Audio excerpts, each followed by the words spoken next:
What if the biggest game subscription service, the one we all love for its incredible value, is actually creating a quiet crisis for the developers making the games we play?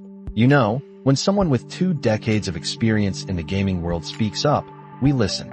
Especially when it's someone like Pete Hines, who spent 24 years helping build Bethesda into the powerhouse it became. He witnessed everything, from the rise of iconic franchises to Microsoft's massive acquisition of the company he called home. Now, having stepped away from Bethesda in 2023, Hines offered a candid perspective in a recent interview. He acknowledged he's no longer in the trenches, but he shared a sharp observation. He saw a short-sighted decision making several years ago, and, in his words, "It seems to be bearing out the way I said." What exactly does that mean? Hines points directly at subscriptions, saying they have become the new 4-letter word. He argues that when you build a subscription service that relies on a constant stream of new content, essentially the lifeblood of the service, you must properly balance the needs of that service with the needs of the content creators. Because, as he put it quite bluntly, without that content, your subscription is worth jack SHD.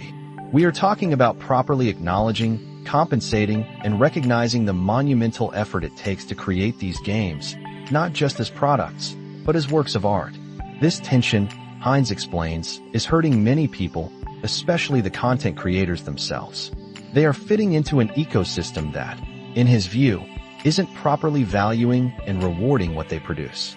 It's like asking an artist to paint a masterpiece, then paying them barely enough to buy their brushes, simply because their art is now part of a larger, all-you-can-eat buffet. And Hines isn't alone in this sentiment. Just recently, former Sony executive Shawn Layden, a man who knows a thing or two about running a successful gaming platform, made eerily similar comments about Xbox Game Pass. Layden even argued that this model risks turning developers into wage slaves. He quickly shared Hines's remarks on social media, simply saying, "Pete's quote nails it."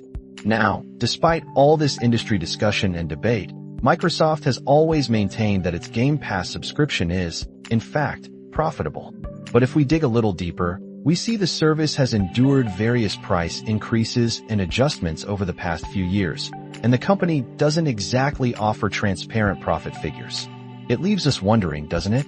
On the other side of the fence, PlayStation, to its credit, has consistently held the view that the Game Pass model, as it exists, is simply unsustainable.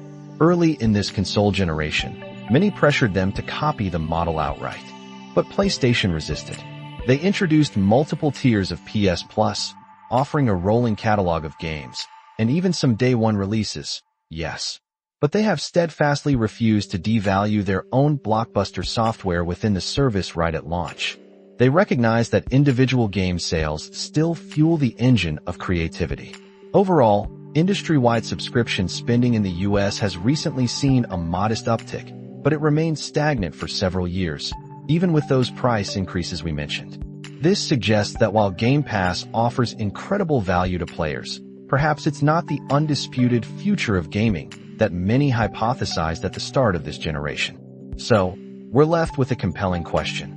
Is this current subscription model, while offering undeniable value to us, the players, also silently chipping away at the foundation of creativity and fair compensation for the developers who bring these incredible worlds to life? What do you think? Share your thoughts with us, and let's keep this conversation going about the true cost of our entertainment.